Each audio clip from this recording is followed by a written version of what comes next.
You never think your life can change between the frozen food aisle and the checkout counter. But mine did. It was supposed to be a simple Thursday night, milk, cereal, and some frozen pizza. But that night, my CEO, my boss, the most feared and powerful woman in the company, turned my world upside down. Her name was Amelia Voss, billionaire, ruthless. Every executive at Vostek trembled when she entered the room. And that night, under the flickering supermarket lights, she walked up to me, smiled, and whispered something that froze me more than the ice cream I was holding. Be my boyfriend, or lose your job. At first, I thought I misheard her. I even laughed, a nervous, stupid laugh that died the moment she leaned closer and said it again, slower this time. You heard me, Ethan. Be my boyfriend, or pack your desk tomorrow morning. And that was how my nightmare began. But what Amelia didn't know, what no one knew, was that the guy she thought she could control was the same guy who would one day take everything from her. Because I wasn't just an employee. I had my own reasons for being there. And in the end, Amelia would be the one begging me to stay. My name is Ethan Cole, 29 years old. I worked in the marketing department at Vostek, one of the biggest software companies in the country. I wasn't rich. I wasn't special. I was just good at what I did, creative campaigns, clean presentations, and surviving the chaos of corporate politics. But Amelia Voss, our CEO, was a legend and a terror all in one. She had built her empire from nothing, rumored to have stepped over anyone in her way. No one dared look her in the eye too long. I'd only spoken to her twice before that night, once during a quarterly review, and once when I accidentally spilled coffee outside the elevator. She didn't even remember my name.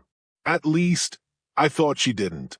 That night, I was pushing a squeaky cart down aisle 7, debating between instant noodles and pasta sauce, when I saw her, standing by the fruit section in a black designer coat and heels that didn't belong in a supermarket. For a second, I thought my eyes were deceiving me. What was Amelia Voss doing in this neighborhood supermarket, alone, without her usual entourage or driver? Then her eyes met mine, sharp, calculating, and something about her expression made my chest tighten, not from attraction, but from a sense of danger. She started walking toward me, each step confident, echoing against the linoleum floor like a countdown. When she reached me, she leaned close enough that I caught the faint scent of her perfume, expensive, cold, intoxicating. Ethan Cole, she said softly, like she'd been waiting for me. You live around here? I stammered. Yes, I didn't expect to see you. She cut me off with a smirk. Neither did I. But I suppose fate enjoys surprises. Then, without warning, her tone dropped. Calm, dangerous, almost playful. I'm having a problem, Ethan, and you're going to help me solve it. I blinked. Problem. She glanced around, making sure no one was watching, then leaned closer until her lips were near my ear. Be my boyfriend, or lose your job. For a second, I couldn't breathe. It wasn't a joke. Her eyes were deadly serious. I froze. The woman who could fire half the company with one email was now asking me to date her? What? What are you talking about? I stammered. Amelia's expression didn't change. My board wants me to appear more grounded, a CEO with a human side. They think being in a stable relationship would help our image after the recent scandal. She paused, tilting her head. You're decent looking. Quiet. No scandals. Perfect for the image I need. My heart raced. Ms. Voss, I can't. She interrupted, stepping even closer. You can, and you will, unless you'd rather clear your desk tomorrow. Then she smiled, a chilling, confident smile, and walked away, leaving me standing there in the middle of aisle 7, my brain spinning like a broken fan. That night, I couldn't sleep. Her voice replayed over and over in my head. Be my boyfriend, or lose your job. The next morning, I tried to convince myself it was some bizarre misunderstanding. But when I reached my desk, there was an envelope waiting for me. Inside, a note written in elegant handwriting. Dinner, 8 p.m. Voss Tower Penthouse. Don't be late. AV. I remember staring at it for a long time, realizing one terrifying truth. I had no choice. But what Amelia didn't know, what she couldn't possibly know, was that I wasn't just some quiet employee trying to keep his job. No, I had joined Vostek for a reason, a very personal reason, and Amelia Voss was about to walk right into my trap. That dinner changed everything.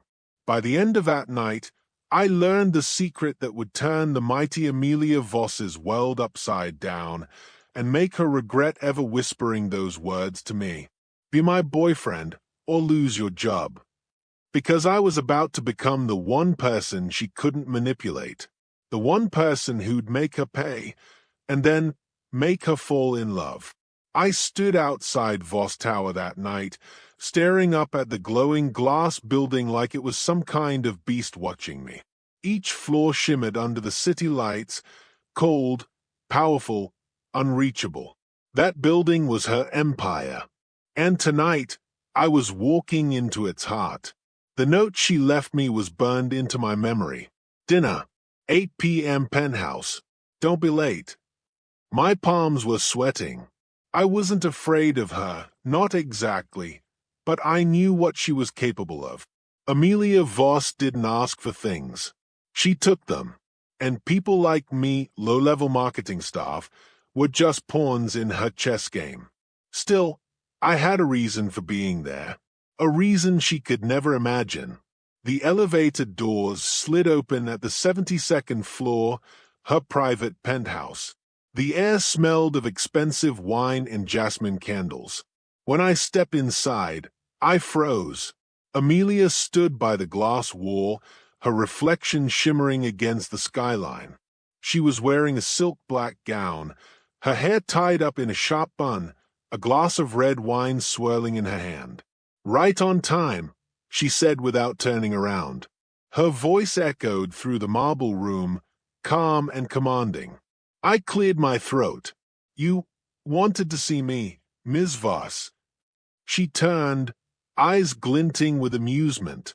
When we're alone, it's Amelia. You'll need to get used to that. Right, I muttered, avoiding her gaze. She gestured to the table, set for two, lit by a single candle. You look nervous, she said, sitting down. You shouldn't be. It's just dinner with your girlfriend. Her words made my jaw tighten. She said it so casually, like it wasn't insane. I sat across from her. The food was some kind of gourmet dish I couldn't pronounce, and I didn't touch it. I was too busy wondering why me. Finally, I asked, why me, Amelia? Out of all the men you could have picked. She studied me for a moment, almost like she was deciding whether I deserved the truth. Then she said, because you don't look like someone who would betray me. I blinked. Excuse me. She smiled faintly. I've dealt with rich men, powerful men, liars. I can read them all. But you're different. Simple, predictable, loyal. If only she knew. I forced a smile. And what exactly do you expect from me? She leaned back, sipping her wine. For now, show up to company events, act like my boyfriend, smile for the cameras. That's all. That's all. I repeated. She tilted her head, eyes narrowing. Unless you'd like to test me, Ethan. Because you know what happens if you say no. Her voice was velvet and steel all at once. And for a moment, I saw something flicker behind her confident expression, loneliness. A kind of emptiness she was desperately trying to hide. Dinner was quiet after that. She talked about business, mergers, contracts, stock prices. I barely heard a word. My mind was elsewhere, because sitting across from her, I remembered why I'd joined Vostek in the first place. 2 years ago, my father, a senior engineer, had been fired from this very company after blowing the whistle on a corrupted contract. A few months later, he had a heart attack, died alone in his apartment, and the woman who signed his termination letter was Amelia Voss. So when I got my chance to join her company under a fake identity, I took it. Not for the paycheck, for revenge. And now, fate had handed me something better than I ever planned. Her trust, her attention, her weakness. I just had to play along. After dinner, Amelia stood, walked over to the glass wall, and said softly, "You think I'm crazy, don't you?" I hesitated. "Honestly, I think you're lonely." Her head turned sharply, eyes flashing. For a moment, I thought she'd slap me. But instead, she laughed. A soft, bitter laugh that echoed through the empty penthouse. "You have no idea what loneliness means, Ethan." Then she looked out over the city again and whispered, almost to herself, "People don't love CEOs. They fear them." Her vulnerability caught me off guard. For the first time, I saw Amelia not as a monster, but as a woman built from scars. Still, I didn't let myself feel sorry for her, because I remembered my father and my promise. As I turned to leave, she said, "Ethan." I stopped. "Don't make me regret choosing you." There was a quiet threat behind her words, but also something else. Maybe trust. And right then, I made a silent vow. If she wanted a fake boyfriend, she'd get one. But I'd be the one writing the ending. And by the time it was over, Amelia Voss would lose everything, her power, her company, her heart. Because I wasn't the naive man she thought I was. I was the storm she never saw coming. That night was just the beginning. Every dinner, every photo, every stage kiss, it all became part of the game.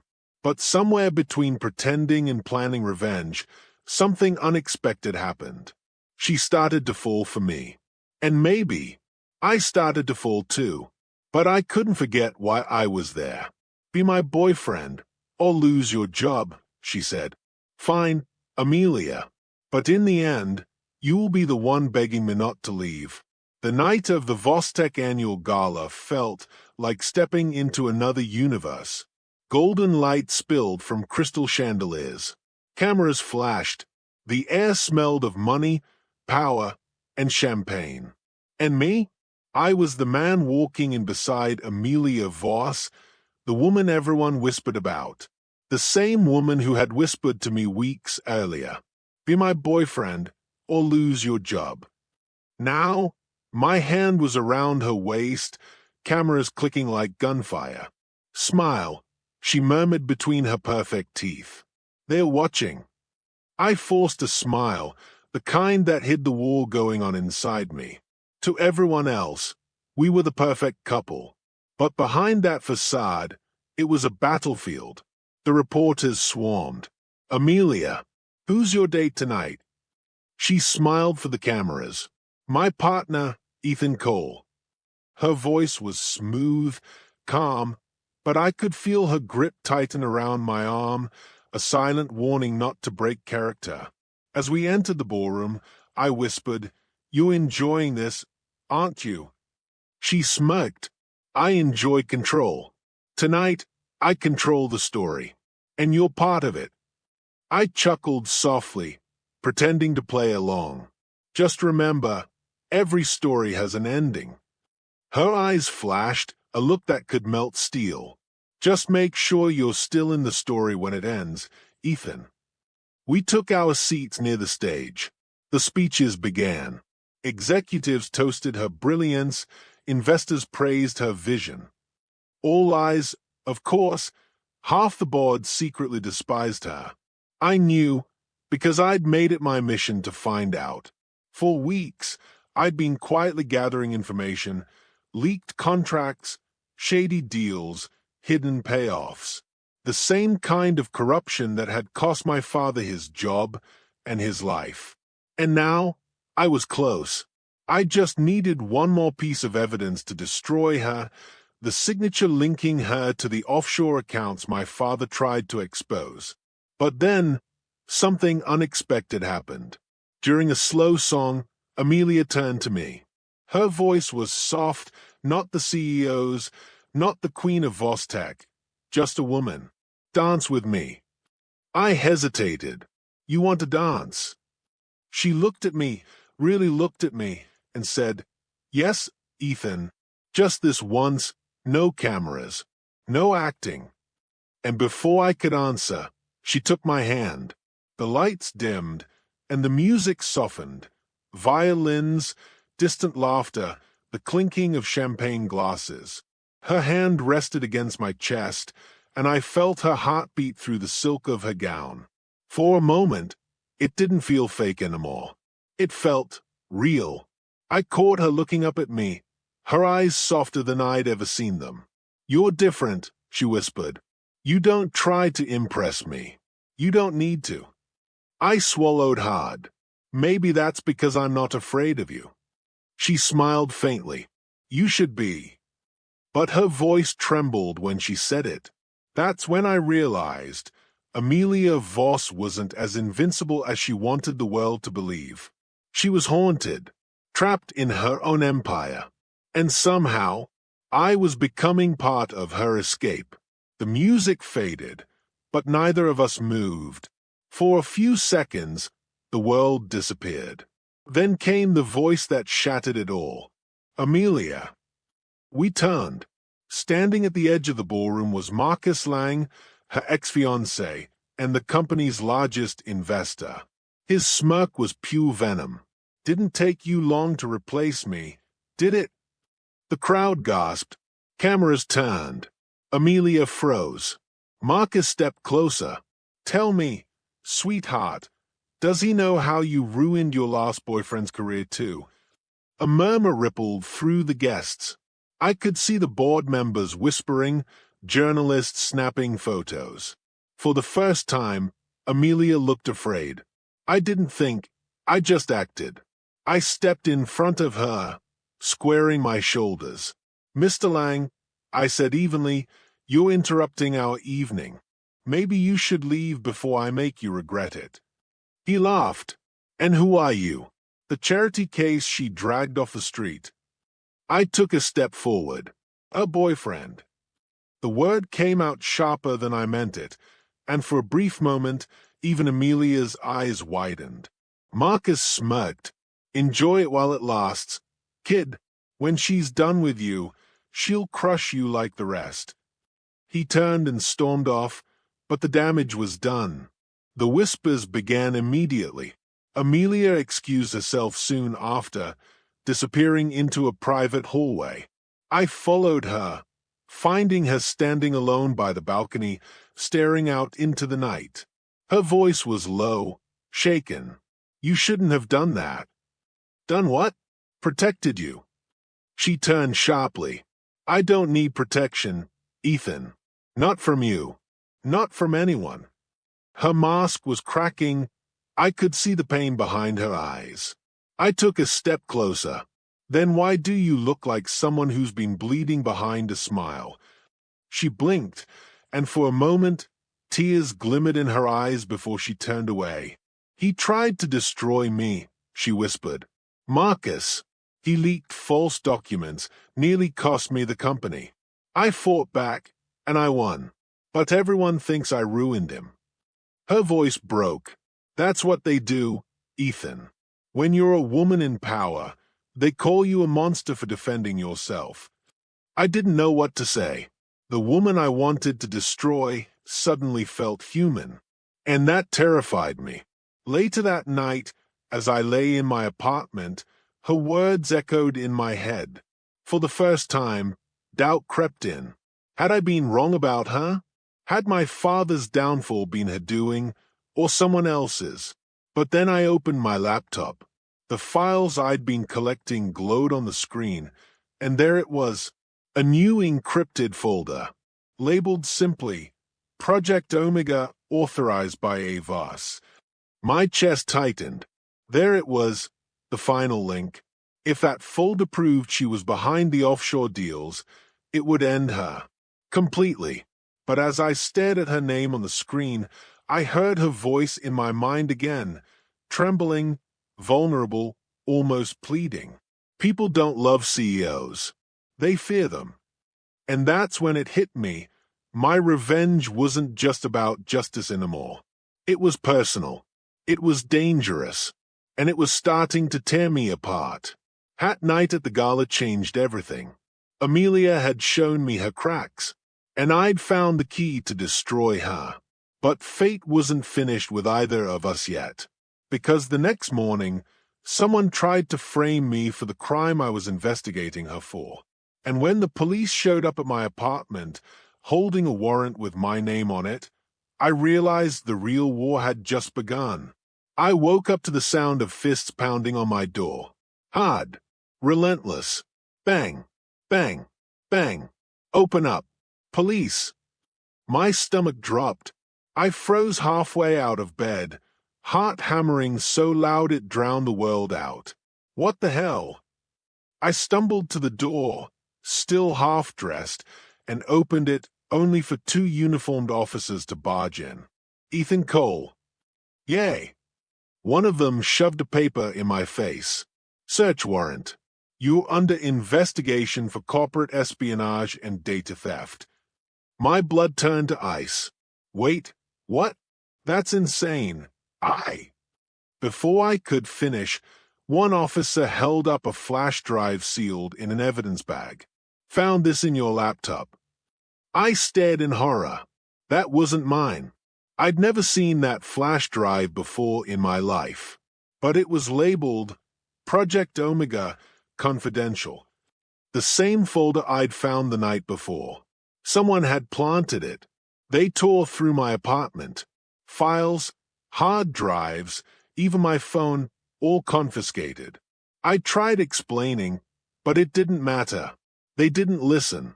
By the time they left, my place looked like a hurricane hit it. And I stood there, stunned, realizing one terrifying truth. Someone inside Vostek had set me up. The next morning, the company chat buzzed like a swarm of hornets. Rumors flew. Ethan Cole hacked the CEO's files.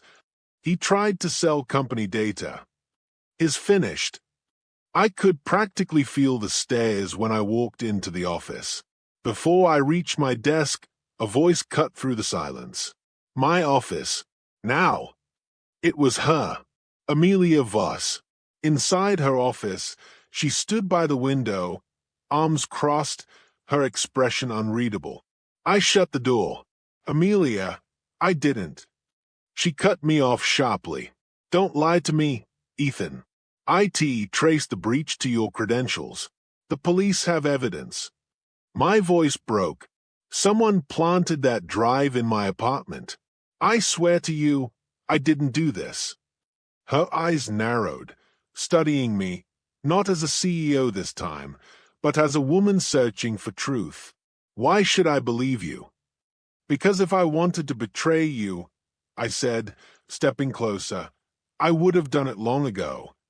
Her lips parted slightly, and for a moment I saw hesitation flicker behind her gaze. She turned away. You're suspended, effective immediately. Until this is cleared, I can't protect you. Her voice cracked slightly at the end. I didn't know if it was guilt or fear.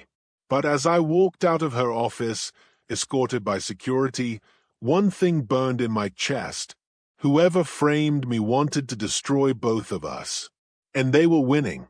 That night, I couldn't sleep. Every thought spun around one name, Marcus Lang. Amelia's ex, the man who humiliated her at the gala. He still had stock in the company and every reason to ruin her. If he was behind this, he was using me as bait to take her down. But I wasn't going down alone. At midnight, I snuck back into Voss Tower. I knew security patterns, camera blind spots. Months of working there had taught me more than they realized. When I reached the executive floor, I used an old ID code from my department to bypass the side access door. The corridors were silent, cold. Only the hum of servers echoed through the air. I moved toward the CEO's private office, Amelia's. My heart raced. I needed answers. But as I opened her office door, I froze. She was already there. Amelia stood behind her desk, illuminated by the glow of her monitor. Her hair was down, her eyes fierce, but there was something else too. Relief. "I knew you'd come," she said quietly. I blinked. "You set me up." Her brows furrowed. "No, I wanted to see who would." She turned her screen toward me, security footage from the night before. A figure, dressed in black, entering the IT department. "Watch," she whispered. The figure plugged a flash drive into my workstation, then turned toward the camera, revealing his face. Marcus Lang. Rage filled my veins. "That snake." Amelia crossed her arms. "He's been trying to access our research data for months. Project Omega is worth billions. If he leaks it, Vostek collapses. So he planted it on me to make it look like I stole it." "Exactly." I exhaled, gripping the edge of a desk. "Then let's expose him." She looked at me carefully. "You're still willing to help me? After everything?" I hesitated, my mind flashing back to my father, to the revenge I'd sworn to carry out. But now I knew she wasn't the villain I'd painted her to be. The real villain had been standing beside her all along. "Yes," I said finally, "but on one condition." She raised a brow. "And what's that?" "When this is over, I want the truth about my father. Everything." Amelia's eyes softened. "Then let's finish this together." The next few days were chaos. We worked in secret, late nights, hidden meetings, encrypted messages. Every piece of evidence pointed toward Marcus. Fake accounts, shell companies, bribed IT employees. He'd built an entire shadow network beneath Vostek, and he was about to sell Project Omega to a foreign competitor. The night of the sale, Amelia and I put our plan into motion. She invited Marcus to a private dinner to discuss reconciliation. I hid in the adjoining boardroom, listening through the wall as they spoke. Marcus's voice was smooth, arrogant. "I told you, Amelia, you can't run this company without me. Hand over Omega and we both walk away rich." Amelia's tone was ice. "You really think I'd sell my company to save myself?" "You already have," he sneered. "Your precious Ethan took the fall. The board's losing faith. You're finished." And then, my cue. I stepped out, holding a tablet streaming the security footage Amelia had found. "Funny thing, Marcus," I said, walking into the room. "The cops love video evidence." His face drained of color. "You?" "Oh, please," I cut in, smirking. "Smile for the cameras. You'll live to the entire boardroom." Amelia tapped her phone, and suddenly the screen behind her flickered on. The board of directors appeared, watching everything through a live feed. Marcus lunged for me, but security stormed in. It was over in seconds. Marcus was dragged out, cursing, yelling that we'd regret it. But his empire of lies had finally crumbled. Amelia turned to me, breathing hard. For the first time, she looked free. "You didn't have to risk yourself," she whispered. I met her eyes. "Maybe not, but you didn't deserve to be destroyed for his sins." Her gaze softened, and for a long moment, neither of us spoke. Then she said quietly, "You wanted the truth about your father. You were right to ask." She walked to her safe, pulled out an old file, and handed it to me. "He was one of the best engineers I ever had. He tried to expose Marcus's corruption. He was fired before I even knew about it. When I found out, it was too late. My throat tightened. I looked down at the paper, my father's signature, the dates, the evidence of Marcus's fraud. I swallowed hard. He died thinking you destroyed him. Tears welled in her eyes. I'm sorry, Ethan, truly. And for the first time, I believed her. That night, the war ended. But something else began. Amelia offered me my job back, this time as her personal strategist. I should have said no. I should have walked away with revenge satisfied. But I didn't, because somewhere between hatred and forgiveness, I'd fallen in love. And this time, no one whispered threats, no blackmail, no fear, just two broken people, finally free. Be my boyfriend, or lose your job, she had whispered once. Now she whispered something else. Be my partner in everything. And for the first time in a long time, I said yes, not out of fear, but out of love. It's been 6 months since that night, the night Marcus Lang was arrested, the night everything between Amelia and me changed. Vostek had survived the storm. Barely. The board almost voted her out. But when the footage of Marcus's crimes hit the news, the tide turned overnight. Headlines read, CEO and employee expose billion-dollar fraud. Vostek restores integrity. The woman they called ruthless turns out to be right. And beside her in every picture was me. I never thought I'd return to that building, not after everything. But here I was again, stepping out of the elevator on the 72nd floor, not as the guy she'd blackmailed, but as her partner. Amelia and I had rebuilt everything from the ground up. We cleaned house, corrupt executives gone, new systems in place. The air around the company finally felt alive again. But the biggest change wasn't in the company. It was in her. The woman who once ruled through fear had learned to lead through trust. Her laughter came easier now. Her tone was softer. And sometimes, when she looked at me across the conference room, that sharp CEO edge faded, replaced by something warm. That morning, she called me into her office. She stood by the window, her favorite spot, sunlight pouring across her desk. Her black suit looked impeccable, but her bare feet peeked out beneath the hem of her pants. She'd finally learned how to relax. Close the door, she said, smiling faintly. We need to talk. I stepped in.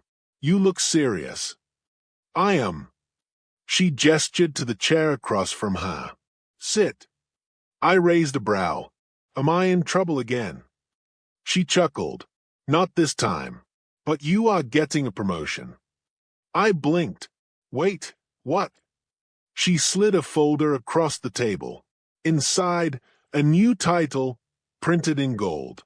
Vice President of Strategy, Ethan Cole. I stared at it in disbelief. You're serious? She nodded. You've earned it. You see things I don't. You challenge me. And you remind me what this company should really stand for. Her voice softened. You remind me what I should stand for. I should have said something profound. But all that came out was, you know, I used to hate you. She smirked. Oh, I remember. You had that look in your eyes every time I walked by your desk. Yeah, I said quietly. And now I can't imagine walking past you without smiling. She looked up then, and for a long moment, neither of us spoke. The silence was peaceful. We decided to take a drive that evening, away from the city, away from the noise. Just the two of us, down the coast road. The ocean stretched endlessly beside us, golden under the setting sun. The wind tangled her hair as she laughed, not the cold, calculated laugh of a CEO, but a real, free one. I can't remember the last time I did this, she said, looking out the window. Did what? Breathe. We stopped by a cliff overlooking the sea. The air was cool, salt brushing against our skin. Amelia turned to me. You never told me why you really joined Vostek. I hesitated, then decided it was time. All my life, I wanted answers. My father died thinking you were the enemy. I wanted revenge. That's why I came. She looked at me, no anger, no surprise, just quiet understanding.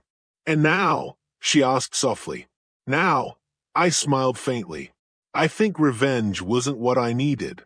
I needed to see the truth. To see you. Her eyes glistened. And what do you see now? I reached for her hand. A woman who's finally learning how to be loved without having to control everything. She laughed through her tears. That's new for me. Good, I said, because I'm not going anywhere. For a long moment, we stood there. No lies, no walls, no fey. Just two people who had fought each other, then fought for each other. The sound of the waves filled the silence. And for the first time in years, I felt peace. The company's newest project, Project Omega 2.0, launched successfully. It was no longer a secret pipeline of corruption. It was now a scholarship program for underprivileged engineers named after my father. Amelia had made it happen. She said it was a way to make things right. And as we stood on the stage, addressing the press, she took the microphone and said something that stunned the room. Vostek was built on ambition. But I learned ambition means nothing without integrity, and people like Ethan reminded me what integrity looks like. Then she turned, looked right at me, and smiled. I once told him to be my boyfriend or lose his job. Today, I'm asking him something else. The crowd murmured. My heart stopped. She stepped closer, eyes locked on mine. Ethan Cole, will you be my partner in life, not business? The room erupted in gasps and applause. I could barely speak. I just nodded, pulling her close as flashes from the cameras lit up the air like fireworks. And in that moment, I knew this was what my father would have wanted. Not revenge, not destruction. Justice, peace, and love. She whispered once, be my boyfriend or lose your job. Back then, it felt like a threat.